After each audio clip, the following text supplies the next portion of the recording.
موږ د خپل فکري عادت له مخې کتاب ته کار کوو. خلک کتاب ته هڅوو، هر چیرته چې د کتاب خبره کیږي موږ زښته ډېر پرې خوشحالېږو. موږ هغه ځي ته ورځو، له هغو خلکو سره خبرې کوو، غوږ ورته نیسو او سخت خوند ترې نه اخلو. موږ تل هڅه کړې چې خلکو ته د کتاب لوستلو انګیزه ورکو.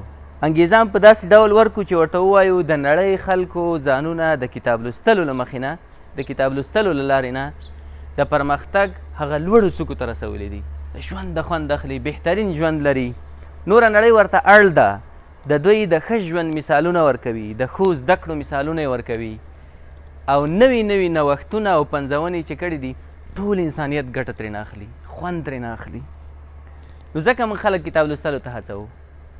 خورئي ته مې چې دا خبرې وکړې راته ویلې ماما ته کڼو ته ډول وهې، دیوالو ته خبرې کوې، دا خلک ستا دا خبرې نه اوري، ستا دا ویډیوګانې نه ګوري، کتاب نه لولي، له کتابونو سره یې ډزې دي، د کتابونو دښمنان ډېرېږي، د کتابونو دښمنان ډېرېږي، په جهالت کې مزه بل رنګې ده.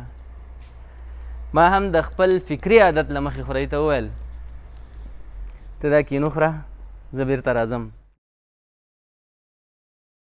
دا خلک به ښه شي، زه دا خلک نه پرېږدم تر هغو مې چې کتاب لوستل نه وي پې پیل کړي او د کتاب په ارزښت مې نه وي پوه کړي، نه یې پرېږدم. په زور به یې پې ګورم، هڅوم به یې، ویډیا کتابونه به پرې ویشم، کورنۍ ته به یې کتابونه ورلېږم، خو پرېږدم به یې نه داسې.